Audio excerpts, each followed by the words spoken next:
এনজেপিতে BJP বিধায়ক ও সাংসদের ওপর হামলার অভিযোগ। আজ 12 ঘন্টা ধর্মঘটে এনজেপি নেতাজি মোড়ে যান বিজেপি বিধায়ক শিখা চ্যাটার্জি। সেখানে দোকান বন্ধ করানোর সময় তার ওপর তৃণমূল হামলা করে বলে অভিযোগ। এরপর বিশাল পুলিশ বাহিনী এলাকায় যায়। ফের পুলিশের সামনে বিধায়কের ওপর হামলা হয়, বিধায়ককে ঢিল মারা হয়।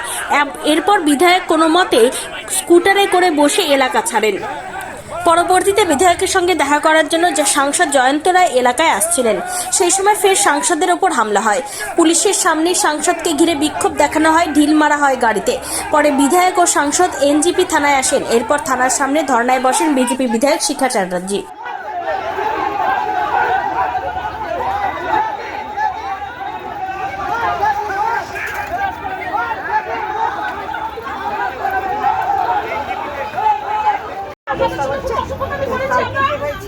আমরা অনুরোধ করেছি প্রত্যেকটা দোকান নিজেই বন্ধ করেছে।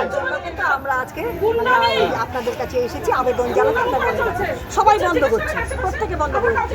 কোথা থেকে কিছু গুন্ডা বাহিনী এসে উল্টো পাল্টা মারধর আমার পঞ্চায়েত সমিতির মেম্বারকে মারলো, আমাদেরকে মারলো। বাবু আপনার গায়েও হাত তোলা হয়েছে।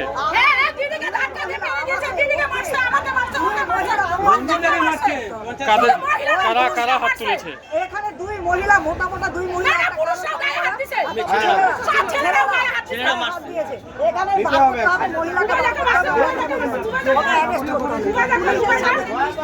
আপনার গাড়ি পশ্চিমবঙ্গে কোনো প্রশাসন বলতে কোনো পদার্থ আছে নাকি?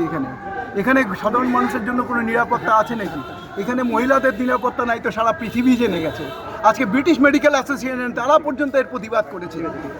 ইন্ডিয়ার মেডিকেল এডুকেশন অ্যাসোসিয়েশন তো ছেড়েই দিন, তাহলে বুঝতে পারেন যে সারা পৃথিবী ছড়িয়ে গেছে এটা।